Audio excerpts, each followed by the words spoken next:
What's good, my beautiful kings and queens? I hope that by God's grace you are doing well like I am. Now this video is for those of you with starter locks, or maybe those of you who are thinking about locking up. These are basically 8 tips for you guys in particular. So firstly, for those of you who haven't already started with your locking process, maybe you're thinking about starting it but you don't know how. So one thing that you obviously need to establish is, how do you want to start your locks? Do you want to do 2-strand twists? Do you want to start off with gel twists? Do you want to start it with normal plaits? There are various ways in which you can kickstart your lock journey. Now, in order for you to work what is best for you, you can simply just do research, or you can speak to a professional or somebody who has locks and just find out like how they started, how it went for them. Or with a professional, you can kind of work out together what would be the best way to start with your, start your lock journey according to the texture of your hair. Now, point number 2 is dry shampoo. This basically worked for me. I'm not a lock expert, by the way. I'm just going by what I have experienced for myself. And when I was starting off my lock journey, I was told from the get-go that I could not wash my hair, as in rinse my hair with an actual shampoo and water for 3 months, which is basically 12 weeks. Now, everybody's journeys are different, but you do need to come to terms with the fact that you may have to use a dry shampoo for maybe 2 months or 3 months. Now, basically, a dry shampoo is a product that helps to clean your scalp and your hair. You just use a towel, a face towel or so, put the product into it, clean your scalp area and clean around your hair with it. During this period, like I've stated, you won't be able to physically wash your hair with shampoo and rinse it out with water, but this product of using dry shampoo will still keep your scalp clean and your hair clean if it is done properly. Now, 3, do not use products that cause buildup. Now, although this sounds like common sense, I guess you can say, some people are unaware of this when they do start their lock journey, so they end up using products without reading it, without reading reviews, yada yada, and then this causes build-up. Now, although build-up is something that can, you can get build up out of your hair, there are ways to do it. People do it by different ways. Some people use washing up liquid, some people use apple cider vinegar and baking soda rinse, yada yada. Some people use special shampoos for it.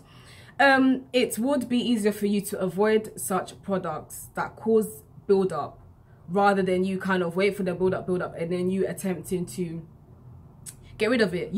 As they say, prevention is better than cure. Also, keep in mind that build-up is not necessarily just the products that you use, but it can be the fact that maybe you wash your hair with shampoo but you didn't rinse out all the residue correctly, and then that stays in your hair, and then you'll be looking at your hair and you'll be seeing like grey mold. Basically, it looks really moldy. It looks disgusting. I've previously had it before, and for me to get it out was very hard work. So it is better to kind of avoid these things. Make sure that if you are using shampoo, you are making sure that you're rinsing out all the residue. Like, even if you're unsure if all the residue has left, just rinse out your hair with water or some more, just to be double, triple, quadruple sure. Experimenting with natural products. Now, for me, this was such a fun part.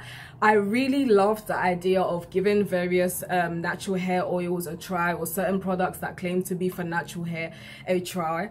This is the time for you to work out what works for you and what doesn't work for you. One thing that I would say to you is, try not to use multiple products at once. That's one thing that I did not do.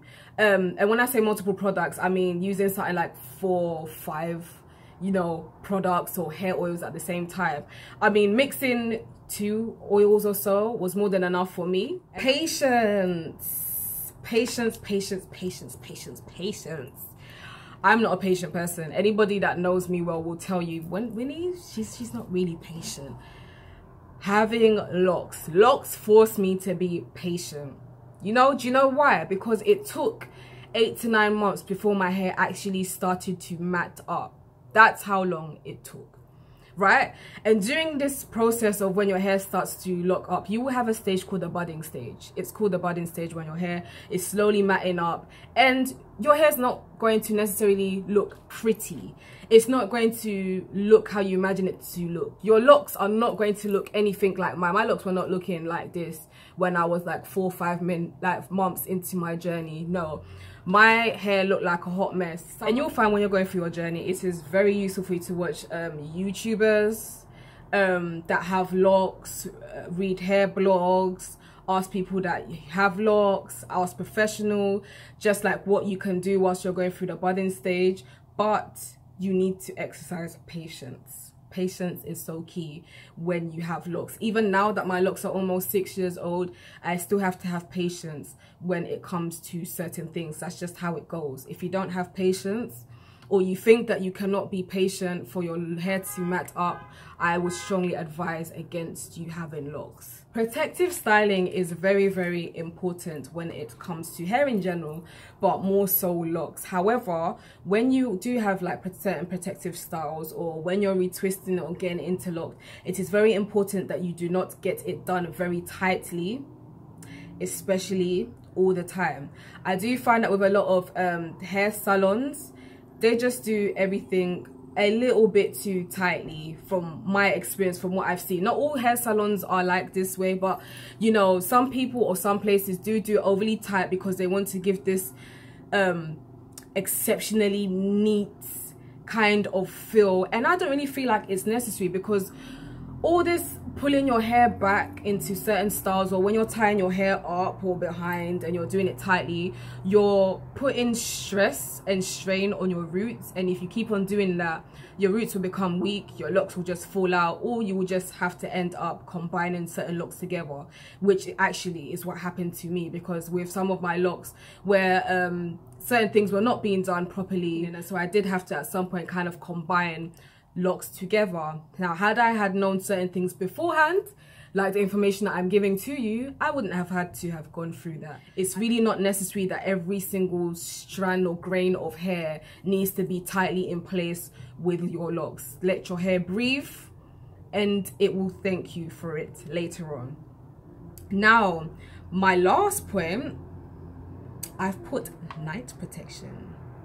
Sounds a bit naughty, innit? But no, night protection literally is covering your hair at night. Now, it is recommended that you use a silk or satin hair bonnet, scarf, head wrap, whatever you want to call it, when you go to bed. Now, literally, silk and satin is basically known to not suck up the moisture and oils or whatever it is that you put into your hair. This is basically what I use when I go to bed at night. This cost me £4 or £3 at the hair shop. I literally put my hair in a bun and then use this to cover my hair. It's not compulsory that you have to cover your hair. For example, if you sleep with a silk pillow, then maybe you may not find it necessary for you to cover your hair.